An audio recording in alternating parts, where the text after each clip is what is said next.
I have to remind you the views that are expressed here are not necessarily those of the owners, management, staff, sponsors, or supporters of the station you're listening to. They happen to be my views. And for the next hour, they're going to be the views of Bob Chapman as we discuss about what is going on financially in the world, because Bob writes a newsletter called The International Forecaster that comes twice a week, and 35 pages, somewhere in there, a lot of information that you need to know out there, the listening audience, if you have any hope of surviving the terrible financial times that lie ahead. And believe me, ladies and gentlemen, terrible financial problems do lie ahead, and those green sprouts you read about in the newspaper, understand they play games with your minds, and they come up with these little phrases, green sprouts, spring, recovering from the winter, and those green sprouts are toxic weeds that are going to come up and choke out everything. Certainly the market is being manipulated upward, and they do manipulate the stock market, and they do manipulate commodity prices, and they do manipulate gold and silver prices, and they play games with our minds about what's going on. But we are moving into terrible, terrible times. Certainly General Motors is going into bankruptcy, and major corporations, many of them all across America, are having terrible problems, and certainly we find that the shipping is down. We're not seeing the recovery that they'd like you to believe, because they're playing games with your mind. Well, with that as a background, Bob Chapman, thank you very much for being with us again. Well, you're welcome. And I'm just trying to think of all the various kinds of propaganda that we're talking about here and misdirection, this green spouts.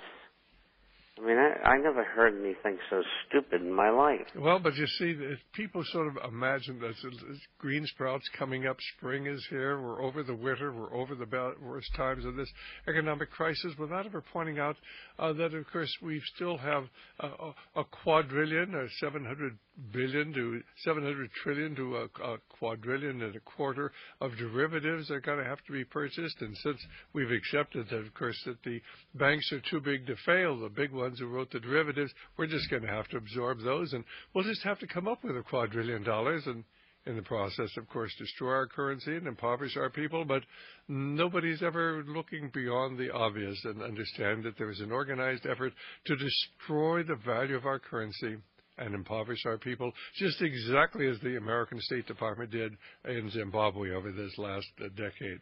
Hey, Bob, I just want to mention that we will be here doing a program on Memorial Day, so keep us on the because I think that, we need to talk about these things if we have any hope of preserving what those brave men fought and died for so many years ago. So you go ahead. Right. Why don't you bring our listeners up to what is really going on in the financial markets, not what they read in the controlled media. Well, I was just thinking that the green sprout things reminds me of a garden Rorschach test. You like that one, huh? Yeah, I think that's great. I just happened to be thinking about it. I remember the first time I did a Rorschach test, and it was a graduate student who was doing it for his doctorate, so he asked me if he could do me. And he said, after he finished, he said, "Boy, what an aggressive individual you are." Anyway, that said, I think, is that the music? I'm afraid that's the music. Yes. So let's just tell our listeners this is Dr. Stan, our guest, Bob Chapman, for the International Forecaster. We're going to be back in just a couple of minutes as we continue our analysis of what's really going on in the world today that you need to know about if you hope to survive. Bob, go right ahead, pick up the story. Well, what's really going on is such a wonderful phrase. And, you don't really think of it that way, but it is. What's really going on. Because the public is not getting what's really going on. They're getting all this propaganda and misdirection and so on from various government agencies that have people that they pay lots and lots of money to who go out and do those kind of things. And part of that is not only social and political, but it's financial as well. And, this past, I would say 2 weeks, there's been all of these announcements by people on Wall Street, banking, central banking in Washington. I mean, even the head of the European Central Bank, Trichet, is telling us that the worst is over and it's going to get better. We have been hearing this for 22 months, and nothing has gotten better. The banks say, well, we're going to pay back those TARP funds, but yet they're in the marketplace selling $7 billion worth of stock here, $8 billion there. The next group is $6.3 billion, and then $10 billion, and so on. Well, if they had the money to pay back TARP, why are they in the market selling stock that just went up 50%? Because the market was rigged, because they don't have any money. It's pretty simple. And incidentally, I got an email today, which is in the next issue, from a fellow whose fiance or wife has a friend who works for a large brokerage firm. And all the people at the top were selling their stock in the last 3 days in their company.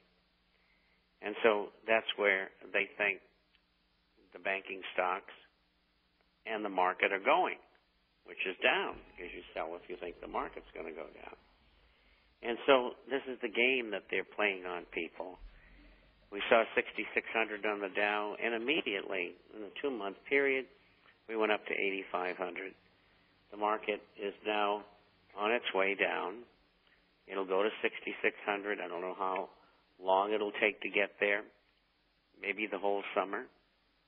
And it'll test, and I don't think it'll hold. No matter what government does, they're going to have a hard time holding it there.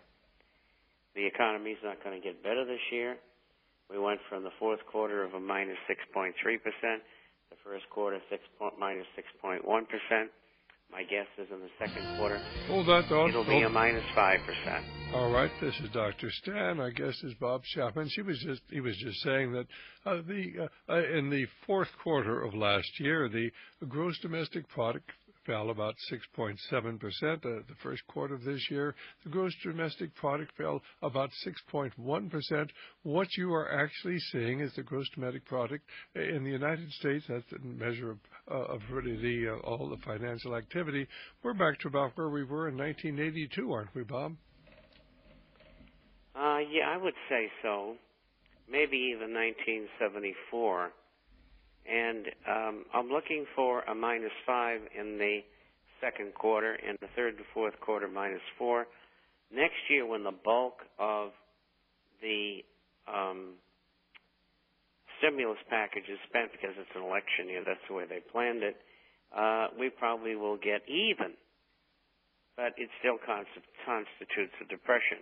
By that time, unemployment on a U6 basis, real unemployment, will be 22% or higher. And inflation will start going up this month because of the monetization of CDO debt, which is collateralized debt obligations in the market, and it's called toxic garbage as well. Purchases by the government, by the Federal Reserve, and also the purchase of treasuries. And that's going to affect the market immediately, and now is immediately. So by the end of the year, inflation will be looking like it's going to become nasty again. And that's being reflected in the bond market. Very quickly, the 30-year bond and the 10-year note have both broken down. They have broken down through their 200-day moving average lines, and it's over. The 20-year bull market in bonds is over, and interest rates are going to go higher. We saw a 4 7/8% mortgage this past week, and I think what we're going to see, and we predicted this at the beginning of the year when the 10-year was 2.35. It's 3.17 today. On Friday it was 3.35. It's going to 3.50, but it's going to be a lot quicker than I had imagined. And so you have all of this problem, these problems, the bonds, the stocks are going to go back down. Real estate is going further down. And so you say to yourself, what do we go to? Where do we put our wealth? How can we protect ourselves? And, of course, as far as I'm concerned, and I don't know of any other place to go, it's gold and silver-related assets. So I think that's a picture of the next year and a half, and it's not a good one. And quite frankly, after that, it's going to get worse. And it's not funny, but it's ironic.